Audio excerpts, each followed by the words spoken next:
Bonjour à tous, aujourd'hui je vous emmène avec moi pour planter les courgettes vertes. Ce sont des plants que j'ai faits avec les semences récupérées en 2021. Alors ils sont encore pas très grands, mais j'ai tellement de choses à planter que je commence maintenant, d'autant que dans les 15 jours qui viennent, normalement ils nous annoncent pas de température négative, donc ça devrait passer. Je vais les mettre dans la zone devant la serre, là où j'avais fait des structures en tipi.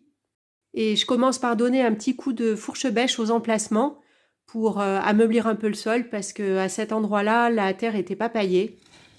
Elle a passé l'hiver comme ça et elle s'est un petit peu tassée, donc je pense que ça lui fera pas de mal de l'aérer un petit peu. Après ça, j'entreprends de désherber grossièrement. Alors même si j'en laisse un petit peu, c'est pas très grave parce que après la plantation, je vais mettre du paillage qui va finir par étouffer ce qui reste. Je fais un petit peu de ménage aussi dans les godets avant de démoter. Là, on a encore un cardon qui est sorti et à côté, je décide de garder le petit plant de bled jaune. On voit que les racines commençaient à être un petit peu à l'étroit dans le pot. Elles vont être contentes de trouver la pleine terre.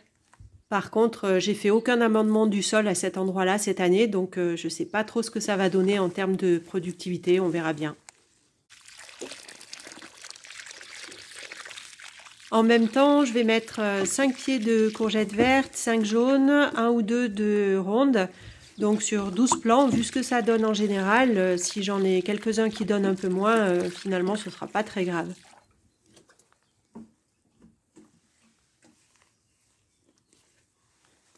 En guise de paillage, j'utilise l'herbe que je viens de tondre dans les allées du jardin. Elle va se décomposer petit à petit et nourrir le sol. Par contre, pour mon pied de courgette, le processus est probablement trop lent pour lui apporter les minéraux nécessaires. Donc, si je vois que ça a du mal à démarrer, je ferai un petit apport avec de l'urine diluée et puis un petit peu de fumier des poules. Ici, comme je vous l'avais dit dans une précédente vidéo, plutôt que d'arracher complètement les pieds de cardon qui sont en surnombre, je coupe les feuilles qui me gênent et je m'en sers pour pailler les plates-bandes à côté. Même sort pour les herbes que je retire, elles finissent sur la zone en face.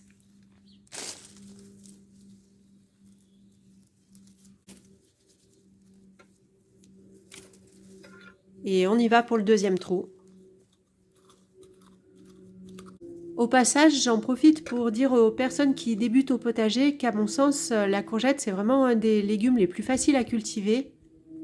Il y a juste 2-3 trucs à savoir, comme le fait que ça craint le gel, par exemple. Il faut aussi pas mal lui donner à manger, hein, du fumier, du compost, chose que là, pour le coup, j'ai pas faite. Et puis, pas trop lésiner sur l'arrosage aussi, si vous voulez avoir de beaux fruits.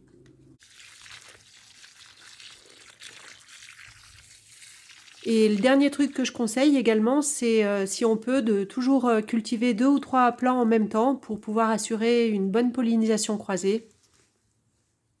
Souvent, les gens se plaignent d'avoir les petits fruits qui pourrissent avant de grossir.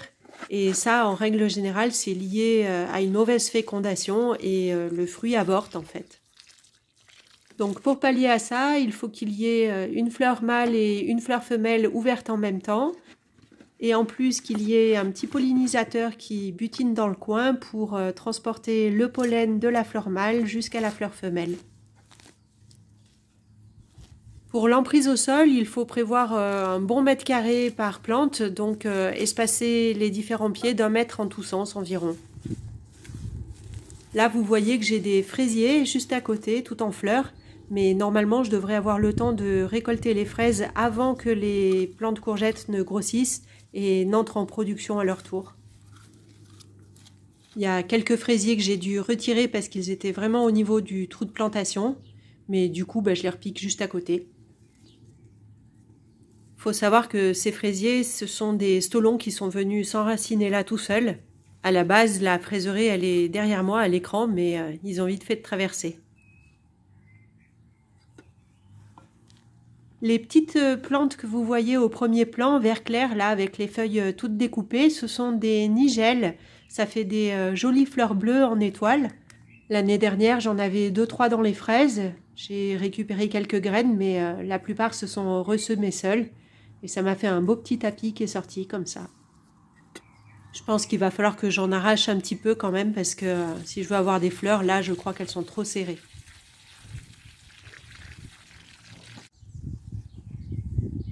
Je finis la plantation de cette première série de courgettes par le paillage du dernier plant.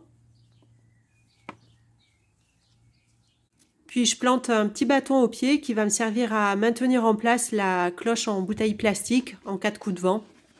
Je vais laisser cette protection quelques temps, quelques jours. Ça me fait une bonne barrière anti-limaces et ça permet de maintenir aussi un petit peu de chaleur pour les nuits fraîches. C'est une petite contrainte pendant quelques temps. Il faut pas oublier de les retirer le matin pour éviter la surchauffe pendant la journée et puis les repositionner le soir. Mais bon, c'est l'histoire de 10 à 15 jours, pas plus. Voilà, je m'arrête là pour aujourd'hui. J'espère que cette petite vidéo vous a plu. Je vous souhaite de passer de bons moments au jardin et je vous dis à bientôt. Bye bye!